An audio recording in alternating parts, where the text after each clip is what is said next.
In brief, you should buy this game.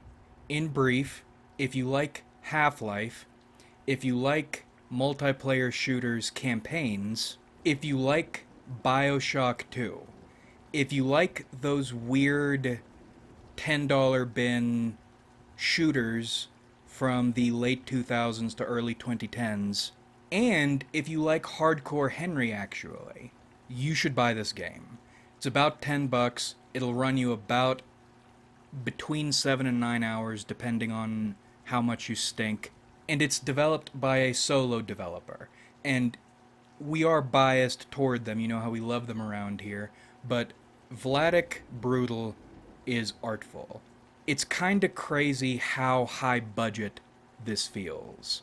The vibe I get playing this is like the vibe I got playing high-end old Far Cry 2 multiplayer maps.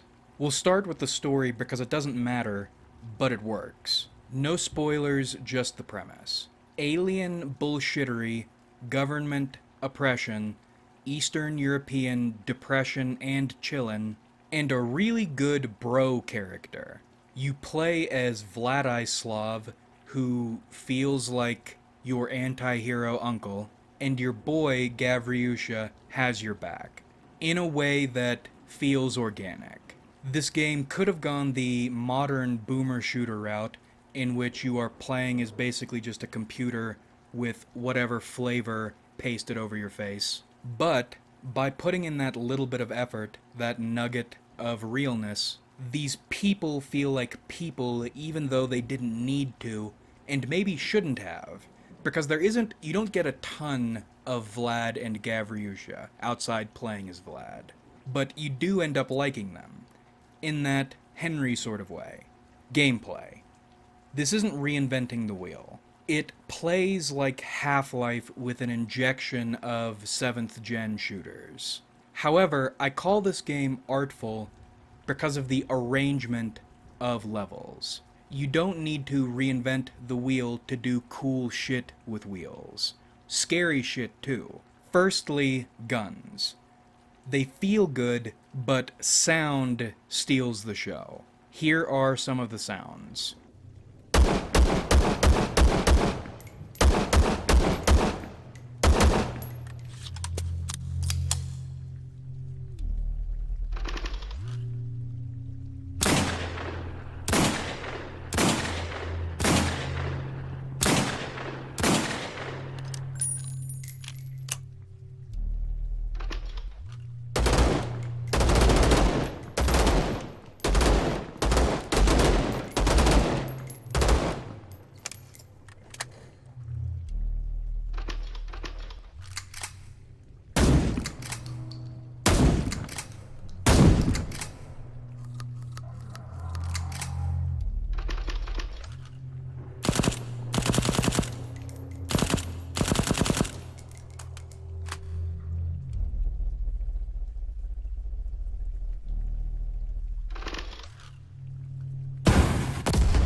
And then, when you shoot enemies, instead of getting a hit marker or no feedback, you get audio and visual feedback.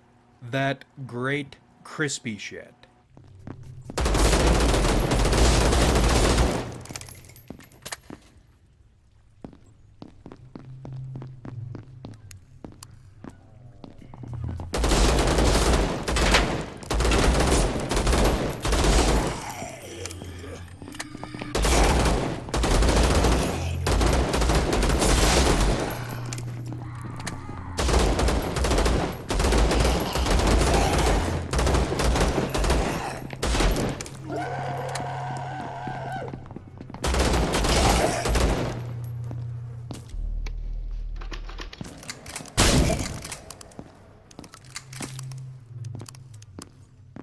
You hear the splatters. You see the splatters. You hear the blood dripping. These are the sensations of joy. That is dopamine flooding your brain. The shooting feels really good. If you gave me 8 hours of just this shooting for $10, I would be satisfied. But then there's the way the levels are arranged. Most of my recording comes from only underground areas fighting only aliens, because I don't want to spoil everything. Now, if you're in an underground or indoors area, you're going to be fighting aliens for the most part. And the way the developer has balanced the aliens with these cramped sections, you feel like a rat. On medium, the basic zombie type alien can kill you in 4 hits. And that happens fast because there are always a lot of them and they can sprint. The more interesting and more mobile enemies won't kill you as quickly, but because you have to focus on just one of them so much, because they're moving, they're hard to hit, you are not paying attention to the things that can kill you in 4 hits. It's like a focus game.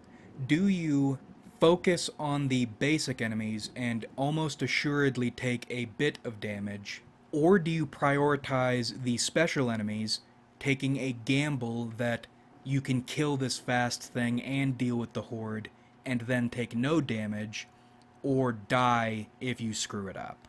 It is constant tunnel running and decision making. But I shouldn't say constant, because the alien gameplay loop gets you into a state of tension. On medium, these things will chunk you if you aren't paying attention. Meaning, when you are not getting swarmed, you are navigating these tunnels, edged up, waiting to get jumped. You're moving carefully, you are looking carefully, and you are listening carefully. And we have already mentioned this game has good sound design. So while you are creeping, the developer uses audio and visual stuff in the world, ambiance, to screw with you. You never feel safe. Now, the humans. There are a few varieties. You can encounter them in cramped areas, but you are mainly going to be fighting them in medium-sized areas outdoors. There's enough variety to keep you on your toes, and the outdoors sections are the most beautiful. They are breathtaking. Incredible that a solo developer was able to pull something like this off. But I will say the human enemies get a bit tedious, especially toward the end when they're all you're fighting and you are fighting a lot of them. But we'll get to that. You have your police brutality special cops, you have your shield cops, you have your pistol cops, you have your long arms cops, you have your cops that wear a little bit of armor, you have your cops that wear a lot of armor, you have your cops that wear a little bit of armor but move really fast, you have your sniper cops, you have your assassin cops. It's a lot of cops. And don't get me wrong, I do enjoy killing cops. But again, toward the end, the level design starts breaking down. At first, I thought it was odd how little damage bullets do to you. But then you get to the end and understand. It's trying to do this battle thing, but then you end up solo in large, flat areas with no cover, and more enemies and the tougher varieties of enemies than you've faced anywhere else in the game. And I know hyper gamers might not have an issue with this, but it's such a departure from the rest of the game. Even though I preferred fighting the aliens to fighting the humans, from the beginning to the middle, and the middle section of this game is meticulous? Miraculous? Immaculate. That's the word I'm looking for. In the early and mid-game, you are fighting medium range with lots of structures. You have the space to set up engagements, and at medium range, all your weapons work relatively well. And maybe that's why the human enemies didn't bother me up until the very end.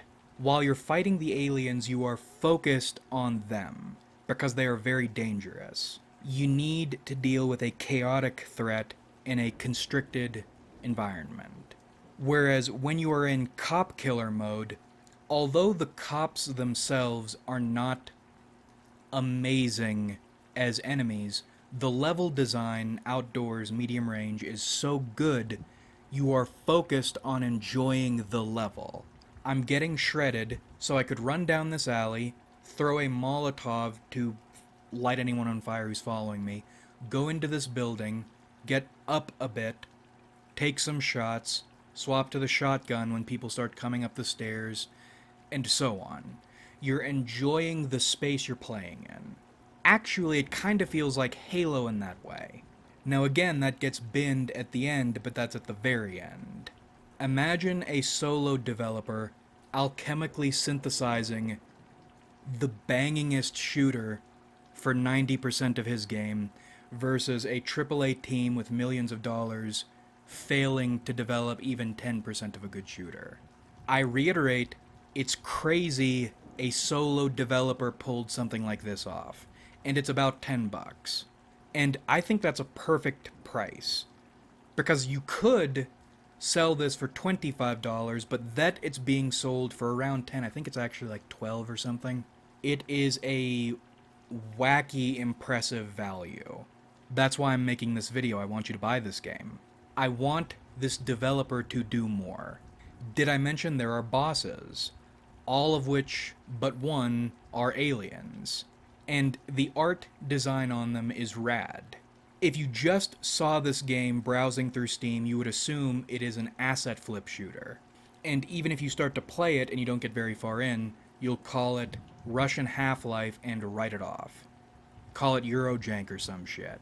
And while this game is inspired directly by Half-Life and a lot of other things, it has its own aesthetic going on. Remember when we reviewed Hentai Femdom Simulator? And then we reviewed Hentai Femdom Prequel, which is a 2D prequel to Hentai Femdom Simulator. And we were amazed that the Hentai Femdom series actually has visual language. It has an aesthetic. And you see that when you translate the 3D game that looks like an asset flip, because it is, I think, an asset flip, into 2D. That's how I feel about VLADiK Brutal. I know how it looks at first, but once you get into it, it has its own feeling. And I want more. I want you to buy this game. I want you to review this game positively. And I think that about covers it. Solo developed horror action shooter with great level design, great gameplay, great shooting specifically, characters who are good when they didn't need to be and maybe shouldn't have been, and barring the very last bit, stellar level design and enemy interactions or thought consideration within those levels. Also, one other thing with the puzzles, the game will direct you with lights. So if you're ever feeling lost, poke around a little bit and you'll see a green light or a red light and you'll know where to go. And upon completion, there's also a bonus that I won't spoil, but it's funny. It combines both of the best aughts, Ur and Ism, and it's a human element with a surprising amount of work in it. And if you like this channel, I think you'll like the bonus once you unlock it. And while we're here, because I wanted to make a video on this game and solo developer but didn't get the chance because I suck and the game is long, Brigand Oaxaca. I thought it was pronounced Oaxaca, but I'll link both of these games in the description. Both solo developed games, both really good. And the Oaxaca guy is named Brian with an I Lancaster. He has a YouTube channel in which he does a bunch of dev stuff. Really good stuff. Like if you enjoyed, subscribe if you haven't.